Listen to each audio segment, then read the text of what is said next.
setelah sholat subuh dan sholat asar itu kan tidak boleh melakukan sholat. Kemudian bagaimana jika kita masuk ke dalam masjid?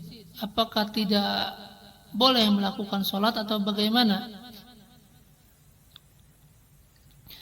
Diterangkan di dalam hadis, la salata ba'da subhi hatta tusriku syamsu wa la salata ba'da al-asri hatta tubighu syamsu.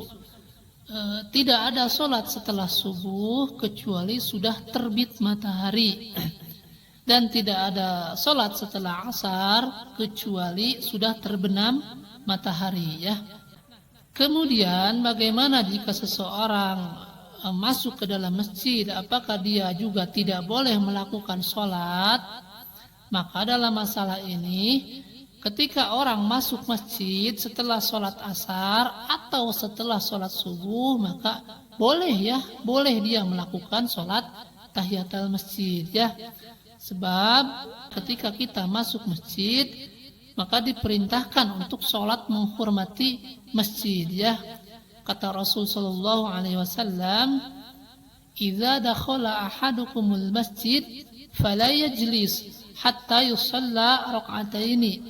Jika di antara kalian masuk ke dalam masjid, jangan duduk dulu kecuali sholat dulu 2 rakaat, yaitu sholat tahiyatul masjid, ya.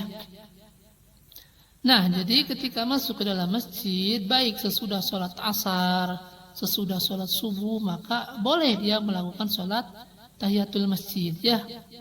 Jadi misalnya setelah sholat subuh dia pulang ke rumah, kemudian pas nyampe rumah dia sadar kalau senternya itu ketinggalan, ya. Maka dia balik lagi ke masjid. Nah, ketika masuk ke dalam masjid, dia boleh melakukan sholat tahiyatul masjid, ya. Atau contoh yang lain, ketika orang melakukan sholat Idul Fitri dan Idul Adha, biasanya kan pagi-pagi ke masjid, jam 5:30 atau jam 6, itu kan belum terbit matahari.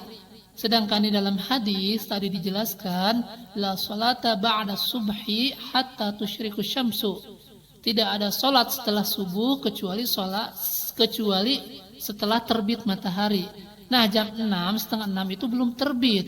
Tapi ketika seseorang masuk masjid, maka boleh dia melakukan sholat tahiyatul masjid, ya. Jadi ketika dia masuk jam 6 atau setengah 6 untuk sholat Idul Adha atau Idul Fitri, kalau sholatnya di masjid, ya emang sunnahnya di lapangan. Kalau sholatnya di masjid, dia masuk ke dalam masjid, maka boleh dia melakukan sholat tahiyatul masjid, ya.